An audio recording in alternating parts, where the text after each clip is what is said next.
Hello మామ, మనం అనేది ఇప్పుడు చేసుకోబోతున్నాం ఆలు బజ్జీ అనేది చేసుకోబోతున్నాము. ఇప్పుడు దీంట్లో మనకి ఎలా చేసుకోవాలన్నది మీకు చెప్తాము. మనం ఆలు అనేది ఇలా కట్ చేసుకోవాలి.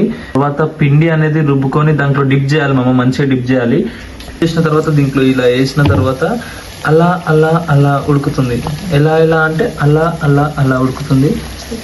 నెక్స్ట్ అనేది మనకి ఇవన్నీ ఎమ్మీగా అయిపోయిన తర్వాత నెక్స్ట్ ఇంకోటి చూపెడతాం అమ్మ, మీరు అందరు వెయిట్ చేయండి. అప్పుడు ఇది కూడా చూపెడతాం. మీరు మిరపకాయ అనేది చేసుకోవచ్చు, చేసుకోకపోవచ్చు, మన ఇష్టం.